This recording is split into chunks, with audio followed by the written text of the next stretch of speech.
क्यों बलियाबी सिसकियां लेते रहा पार्लियामेंट के दरवाजे पर? इसी जगह बगल में लातेहार है। हमारा बच्चा था मुमताज अंसारी, मजलूम अंसारी, गांच में लोगों ने लटका के बांध दिया। झारखंड में 64 मॉब लिंचिंग हुई। 64 हम चुप रहे। सेकुलर कहलाने वाली पार्टियां एक लफ्ज न बोल सकी। मेरे वोट के सौदागर एक लफ्ज न बोल सके। मेरे वोट पर राजा बनने वाले एक लफ्ज न बोल सके। और अपनी नस्लों की हिफाजत की बलियाबी बात करें तो पार्टियों के पाले हुए कुछ लोग ये कहते हैं कि बलियाबी राजनीति करते हैं। सुनो सुनो, इलाका सियालों का हुआ करता है, मुस्तफा के गुलामों का इलाका नहीं हुआ करता है। उसके लिए बहुत जमीन है और दाल रोटी के लिए सियासत किए होते तो मेरे पास भी 10-20 शहर में गाड़ी जमीन और मेरे दरवाजे भी सीबीआई कुछ न कुछ लेके आते रहते। लेकिन मैं तो बिल्कुल खम ठोक के कहता हूं, हिम्मत हो तो एक बार आके दिखाओ, दिखाओ। याद करो पुराने लोग, लोहरदगा के पुराने लोग याद करो, जब यही अलग राज की लड़ाई चल रही थी अफसर बाबू, तो मुझे याद है कि तालाब के बगल में हेलीकॉप्टर से मैं शिबू जी के साथ आया था। पुराने लोगों से पूछ लो, मैंने पद यात्रा की, मेरे भी पैरों में छाले पड़े। मैं भी कई दिनों तक गर्म पानी में पैर डालता था इंकलेट पहनकर, इसके लिए कि जब अलग राज बनेगा तो सबके बच्चों के चेहरे पर मुस्कुराहट आएगी, तो हमारे बच्चों के चेहरे पर भी मुस्कुराहट आएगी। लेकिन आज पूरे लोहरदगा में एक भी माइनॉरिटीज का गर्ल्स कॉलेज नहीं, एक भी माइनॉरिटीज के लिए कोई ऐसा स्कूल नहीं जहां मेरी बेटियां जाके पढ़ सकें। और कुछ लोगों ने तय कर लिया है मेरी बेटियों को आवारा बनाने के लिए। मैं कहता हूं अगर मर्द हो तो निकाह में तुमने कबूल किया था, रोटी तुम खिलाओगे, कपड़ा तुम पहनाओगे, इलाज तुम कराओगे, घर में रहने का जगह तुम बनाओगे, मकान तुम तैयार करोगे। तुम्हारी बीवी नौकरी या बिजनेस नहीं करेगी। अगर मर्द हो तो उठकर जाते जाते ये तय कर लो कि अब तक कारोबार या किसी काम के लिए बेटियां या बीवियां बाहर जाती थी, अब वो नहीं जाएगी। वो घर में बच्चों को हुसैन का गुलाम बनाएगी। मैं उन बच्चों के लिए रोटी कमा के लाऊंगा। खबर आ चुकी। एसडीओ साहब, एक स्कूल था यहां जहां उर्दू में पढ़ाई होती थी। कौन सा स्कूल था अफसर? नदिया हिंदुत्व विद्यालय, वहां पढ़ाई होती थी, वो भी बंद। जितना उर्दू मकतब था सब बंद। बलियाबी कहता उर्दू मुसलमानों की जबान नहीं है, उर्दू भारत की आजादी की जंग लड़ने वाली जबान है। तुमने यह सोचकर अगर इसको दफन किया है कि उर्दू को खत्म कर दो, यह मुसलमानों की जबान है, तो तुम इतिहास के पन्ने पर मुंह पर काली पोत रहे हो। यह उर्दू मुसलमानों की जबान नहीं, यह उर्दू हिंदुस्तान की आजादी की जंग लड़ने वाली जबान है। शेर सुनाते हैं भाषण में, चुनाव के टाइम उर्दू में मियां खुश। बोलो सही है कि गलत? अरे जोर से बोल। और ये भी कहते हैं कि उर्दू बड़ी मीठी जबान है, उर्दू बड़ी मीठी जबान है, बोलते हैं, लेकिन सदन में जब जाते हैं जीत कर तो वैसे ही उर्दू से बचते हैं जैसे कोई डायबिटीज पेशेंट चीनी से बचता।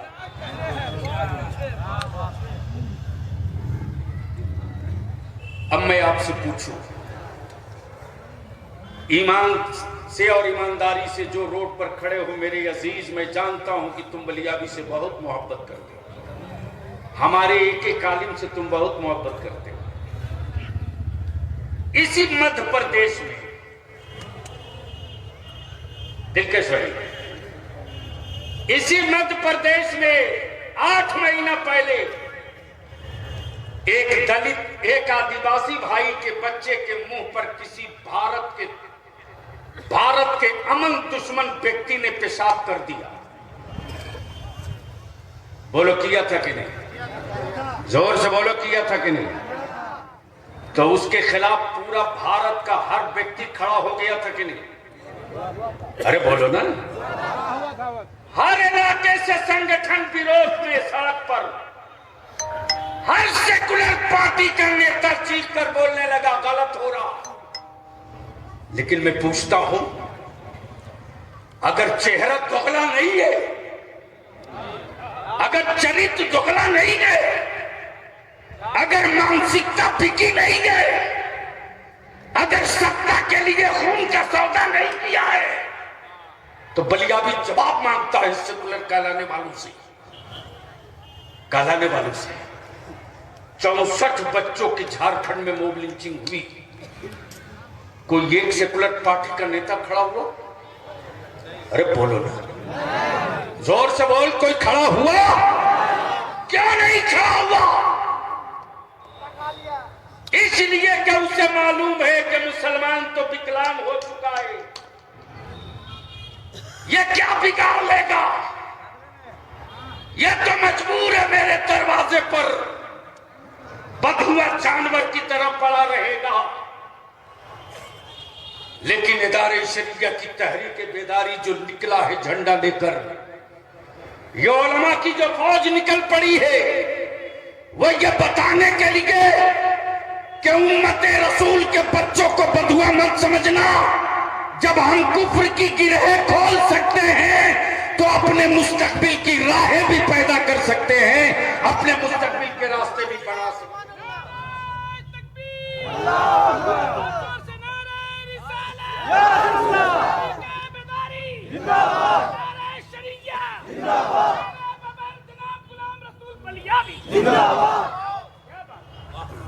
लेकिन आपकी मदद की जरूरत है।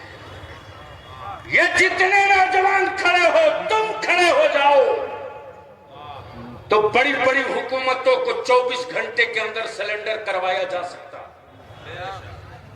साहब पेशा बन गया। अब चुनाव आएगा, हमारे बच्चों को आतंकवादी कहकर उठाया जाएगा। अब चुनाव आएगा, हमारे बच्चों को दहशतगर्द कहा जाएगा। ठीक कहा अल्लामा सैफुल्लाह अलीमी साहब ने पार्लियामेंट में 5-6 कूद करके पूरा धुआं धुआं कर दे।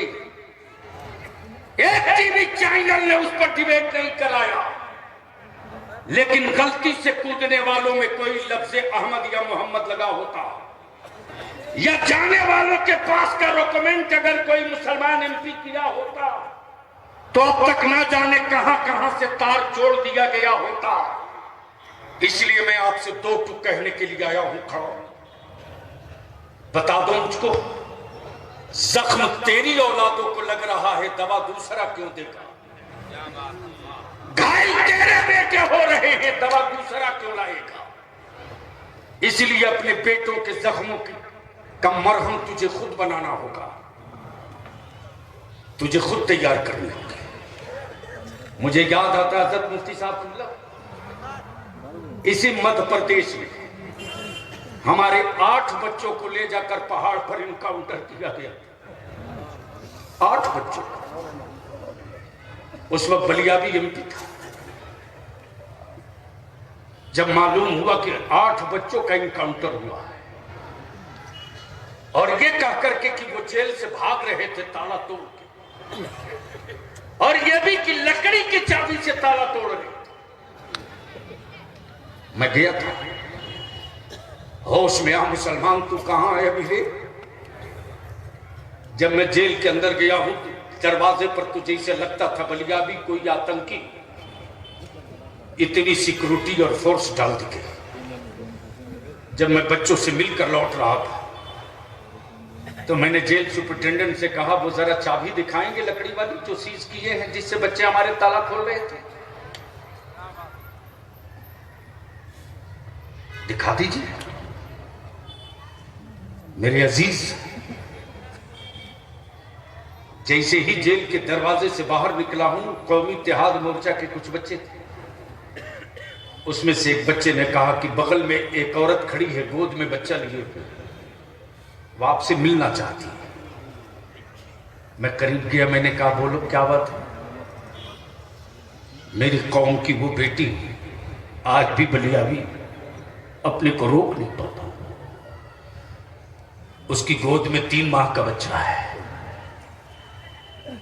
जवाब दी उस बेटी ने कि मैं अखबार में कभी कभी आपको पढ़ती थी, टीवी पर कभी कभी देखती थी, मुझको मालूम हुआ कि आप आए हैं तो मैं अपने शौहर से इसी जेल में मिलने आई हूं। आज करीब 1 साल होने जा रहा है। मेरे शौहर को आतंकवादी कह के जेल में डाल दिया गया। मेरा शौहर ही अकेले था जो रोटियां कमाता था। आप हमें बता दो कि अपने बेटे की परवरिश के लिए मैं भीख मांगू या अपने शौहर के रिहाई के लिए मुकदमा लड़ने के वास्ते भीख मांगू? जितने बच्चों को आतंकवादी करके पकड़ा इन्होंने, बलियावी ने पार्लियामेंट में क्वेश्चन किया था, आज जनता की अदालत में उसको दोहरा रहा हूं। अगर मेरे बच्चे भारत के गद्दार हैं तो उनको लटका दो फांसी पर, हम उनकी लाश नहीं लेंगे। लेकिन अगर हमारे बच्चों को मुसलमान समझकर बलि का बकरा बनाओगे तो हम जेल की सलाखों को तोड़ना भी जानते हैं और जेल की गोद को भरना भी जानते हैं।